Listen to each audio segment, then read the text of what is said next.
من عصيت الله يوما غافلا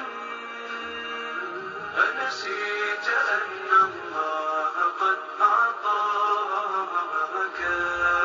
نعم عليك كثيرة لو صنتها لأطعت خالقك الذي رباك لأطعت خالقك الذي رباك بصر وسمع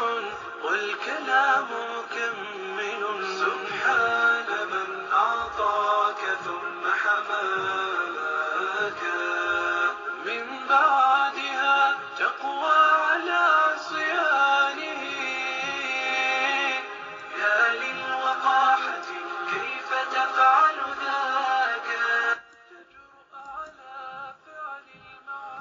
الحمد لله رب العالمين اللهم لك الحمد كله ولك شكر كله وإليك يرجع الأمر كله علانيته وسره وأشهد أن لا إله إلا الله وحده لا شريك له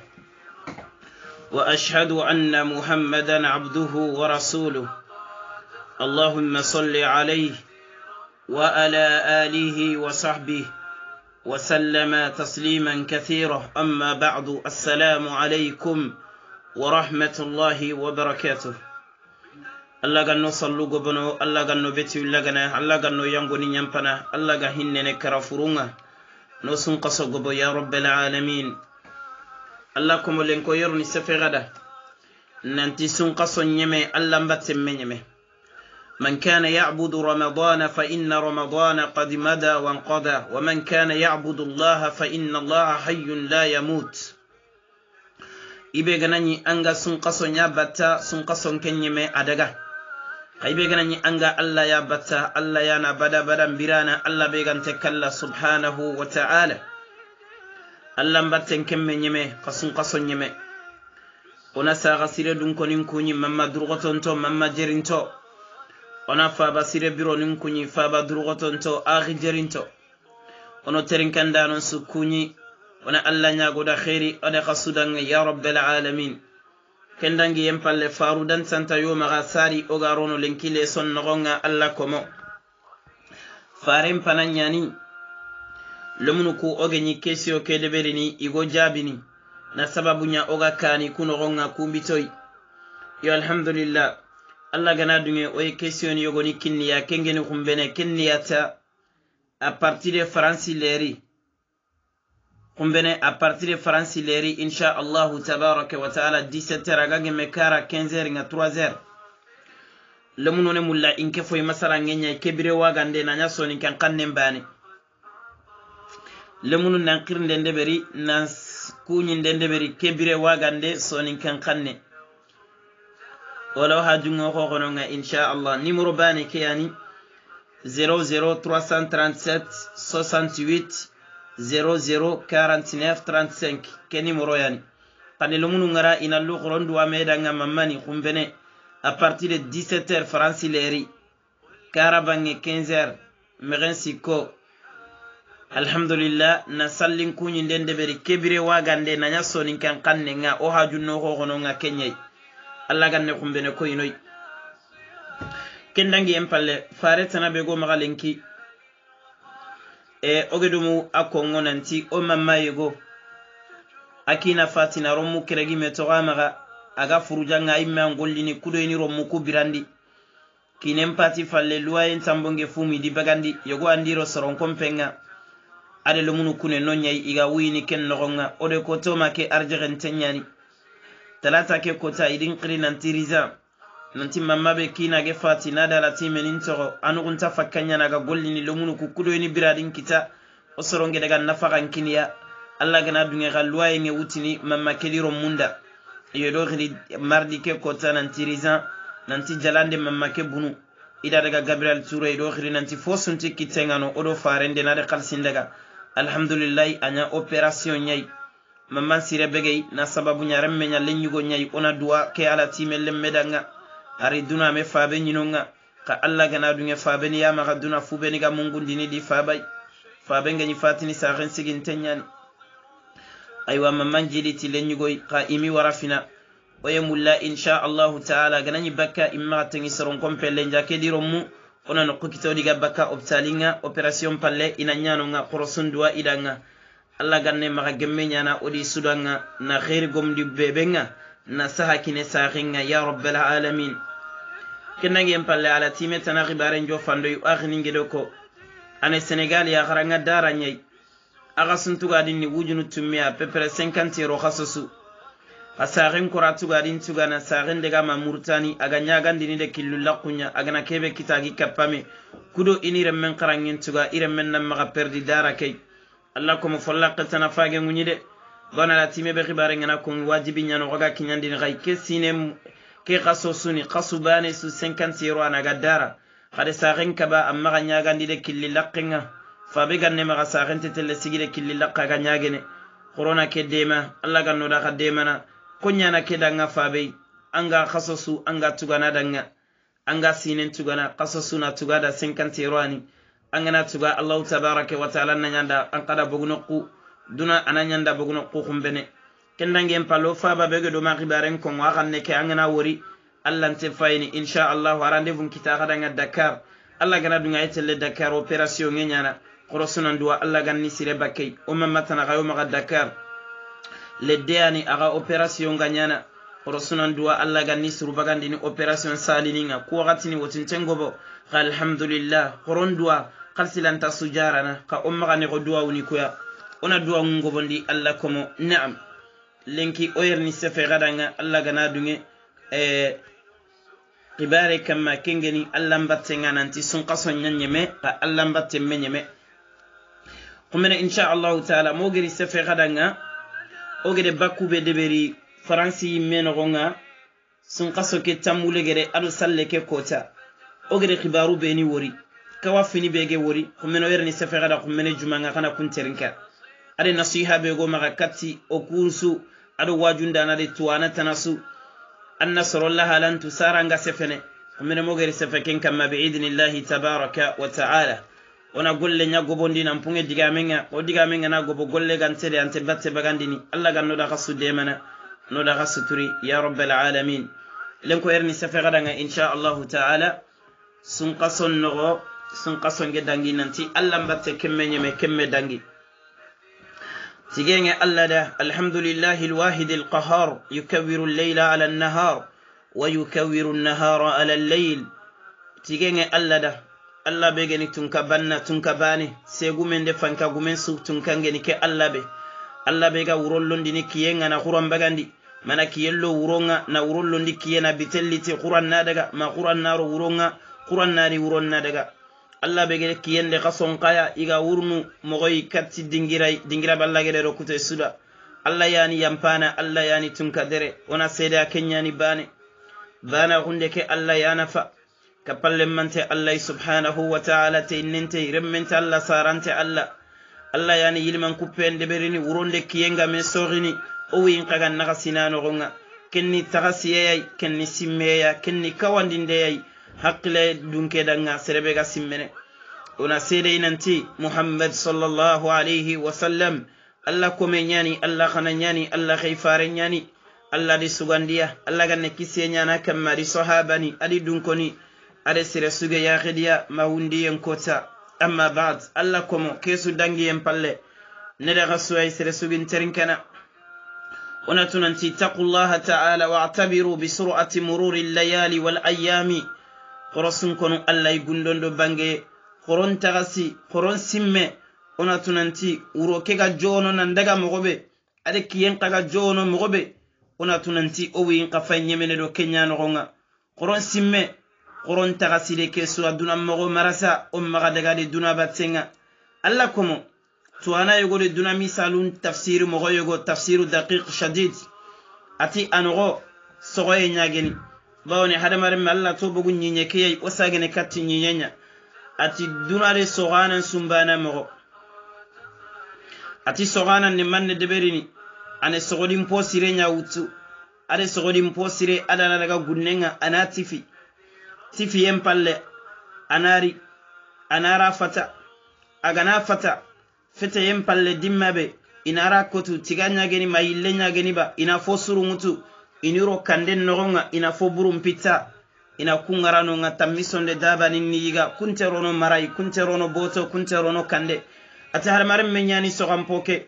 funce be ga tippiti hadamaren menyallini dunai ayallina ana jidi ana rummun kita ana yegi ana koren kita ti Allah subhanahu wa ta'ala malaikan nuku allini igari ni sogampoke fata kengeni hadamaren me malakul mautu gari nanyon killaga ano gankaga telan sogampoke afata bakka gunnenga Allah komo sogampeke ina dugani iga sagondini nokuya ma makka inanya sojinga matiga inanya sunchunga kella hala tanka sunchundan sojin pay khaburanya ina daga sogondinonga bire gana kinye ina daga makka keraga ina sogori mina daga makka nkorosi mina daga sunchun kotu mina daga yillin duganu laga igi katta an qafay kella hala yani tigana ngara khaburan palle keta ina rangundu khumbene igana rangundu ina ri yilleke kotu an qafay kundunya ina mbogume sera suru beni gano kunyani biradi mposire bege kite gagonga igede tagasiyen kita igede nafan kita kullorege marabe gano alla maka kenni arjanna fo buru be gano nga kungalan taga nafanya na biradi galan taga nyanya ino kunsedina ni toko daba ni nyamaga ankara kumpo buru hadamare mburunka kunya fay sedini yimbenga iganya na jahannaba aywa yige fonga alla komo Allahu akbar kenyani hadamare men nan tagasi nanti wuru kuga nyemene mogobe ki kuga nyemene angu yin qafay na khasini kunduya anna tunan tangulun qafay merene ko tasunugo yawm alqiyamah inarangullu kusuko yanga bani fal mu'minuna yajiduna fi khaza'inihim al'izzata wal karama mu'minini ikunne bogno kunya kita doron ta kunyani ine doroynya kita gelle alla wal mufritun sorobeni ged faratin tano sorobeni hajugante allampi ikunne jasanta kunya kita ikunne ihana nya kita alla komo corona o gollu suru coroni faga ono kandum paga bitaqwa Allah subhanahu wa ta'ala ti golli suru nyai sari wagati ngarini sari kallengari noutu daru bane kharamini latono oni sun qason nogo oga birene sun qason nogo oga sumi yende berini anogonga daru bane oni sun qason nogo nyai oga sumi yende berini anogonga Allah komo daru bane oni sun qason nogonga oni birene sun qaso ke khairi sanjane nogonga onya kiyen sumini Allah da na wurul laga ni sigi Allah da oda wakati mbiranditi Allah mbatenga na golli surun sude beranogo na sadaqa nimbagandi anogonga qasun qasolli adaga antinugo omeni sun qason nogonga antinugo omeni sumiyen nogonga Allah komo adaga ka golli siren kemme nyemede sorobeni gede golli siren de beri sun qaso kenogo Allah gede maga gemmenya ida ina Allah kufa ina Allah tiga ina Allah nawari sorobeni faratin taagungedi kita harsa Allah mbatten pollaqqe munyinte nyani inan kontine inan tubi inan sage bakka golli burunga tubi en pollaqqe munyinte nyane Allah bange inan konu ka Allah inan sage katti Allah falyatubu ila Allah wal yuslih amalahu fil mustaqbal inni misintage katalla konti yubegedi kita sun qasokea in tubi kharsa tubi en pollaqqe munyinte nyani igana tubi katti Allah fa inna Allah yatubu ala man taba Allah siratu bi ragana sirbe gani du sagandi katti Allah hada Allah terinka Allah komo wa huwa alladhi yaqbalu tawbata an ibadi aken Allah yani komentu billagana birambe komengana nimisi gallu burungana sage katti Allah wa ya'fu an sayyiati ayan yampana igollu burun kamaga wa ya'lamu ma taf'alun Allah yani tuqaga fosu de berini nimisi annan sage katti Allah sun qasolli ankor jikku burun Allah kharsa durugoto nimisi sare kallengari ni nan to kundunga qad Allah terinka gari subhana suratu zumar nogonga qul ya ibadiy alladhina asrafu ala anfusihim Allah fara alayhi salam akon komonda fu be ni gere Allah kute yenge ben deberi fu be ni gere khimparan dangi yende beri junubuninga la taqnatu min rahmatillah khamma ga jikem bago Allah hinne yenga khatubi kati Allah khamma ga raga nan tallante yampana ga Allah yampa siremaga sirebe gere keme sere keri Allah yampa soromaga soro beni igen nimisi nan tubi kati Allah soro beni genya Allah ko mombiran tollo no yimbeni bi Allah tigan tubi kati Allah thumma lam yatubu igan tubi Allah ni tubi laga ma magan jikke mbogal la kamma nimisi angolli burenga mpaba nimisi angolli burenga annan sage katsan kamanga annan sage kattan tagandananga annan sage katti Allah yani tubana Allah ya nyampana komemmaga tubi endangi falle naam inna Allah yaghfiru dhunuba jami'a Allah yani junubu kesusu yampana komengana tubi en condition ngana timmanogo innahu huwal ghafurur rahim Allah yani yampana tubi en palle Allah komo golli sire nyangem mekempe sun qaso kenogonga la golli sire silamin ni wi sunyana akamaya bawni sun qaso nyanyeme ka Allah menyeme sun qaso nyankara Allah mekara subhanahu wa ta'ala sun qaso daga golli sire menyeme silami sire mu'mini sire an sebetini fokamma angeni golli sire be kamaya Allah subhanahu wa ta'ala ada kenya bangandi Allah farenda alayhi salatu wa salam suratul hijr nugati farenda wa'budu rabbak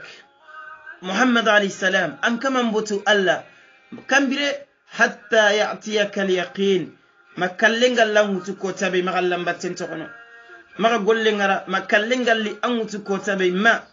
Allah battenga ketan kallan ta Allah batta kantan kanga biranta gunya magallam batten tokono nanti sun qason daga silamin nan qawa gollini abiresu makallenga lawta kamma qalla gedoko wala tamutunna illa wa antum muslimun khamma dunge kallenna likatigai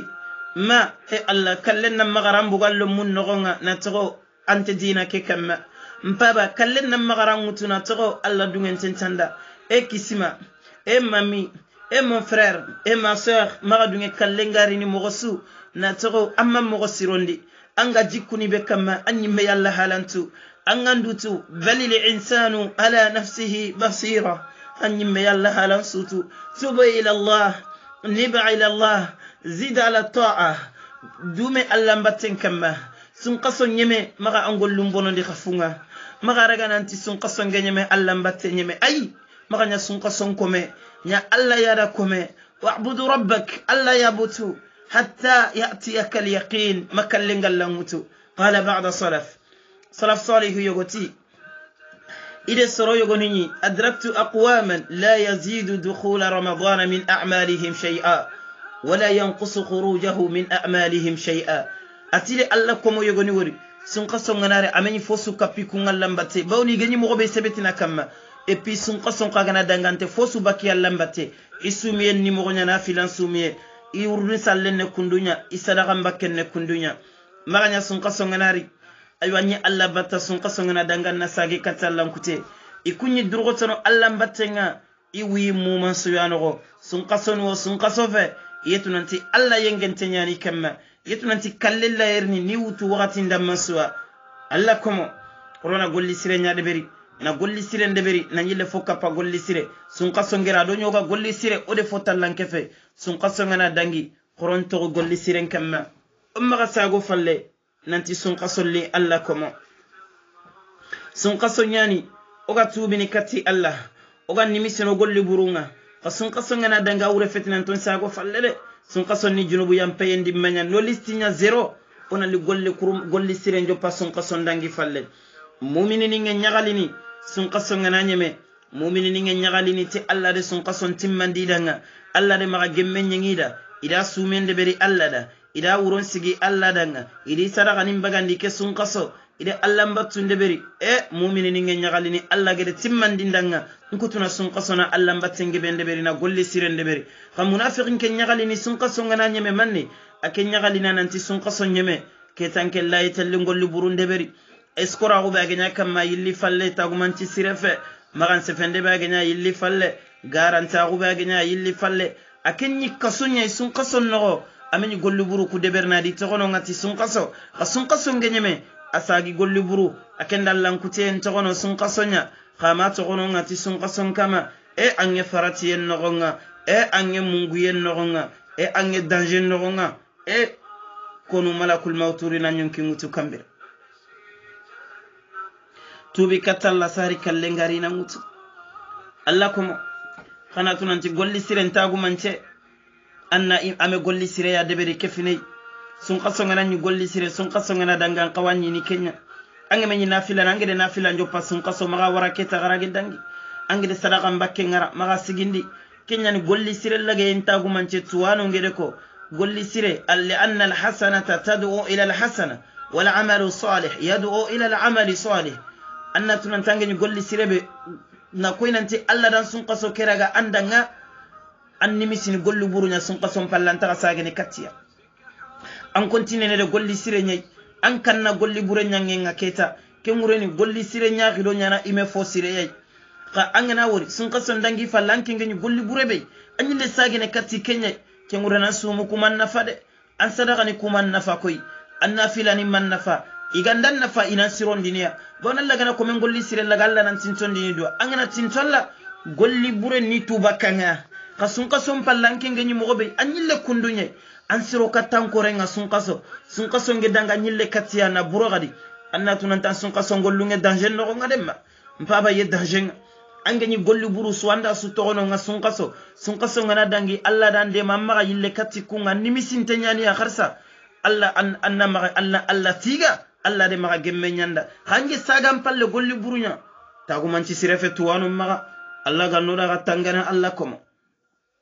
golli sirem pollaqe amunyin tenyana meteri ana al-layli wan-nahar wa fi kulli sanah uronde kens golli sirenge de berna follaqe mete sine mu manyen angana nyamulana wurdun sallen de beri follaqe munyin tenyani kontina wurdun sallen amma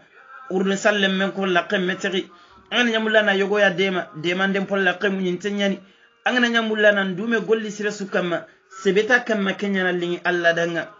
sun qaso angeni sumi yungono alagamsan sumi yengono tenen sumi yengono asosu bito sikki yenonga sumi yummenyeme alla komo naam anna tunanti anna sebeti golli siren kamma kenyani alla kome sirenga angeni qur'an qarangebe dume kamma wati sallahu qur'ani qaranga ولقد يسرنا القرآن للذكر فهل من مدكر قرآن ينقى قنت غسيتي خنقل لتي خناغرا كندو من أكما برسو كندو من أكما واعتصموا بحبل الله جميعا قاقي همبا ميما غسون قصو نغاكي تنكنمي خدومي كنيا كما خما غساقي غفل أنجي يتلم مسيدين ني مغا مسيدين سالين تغنو ننتي سون قصو نغدانجي كيتا أي كنتنا مسيدين سالونا عند نافلة كنتنا نافلة سالينا سلغم بكي كنتنا في بيوت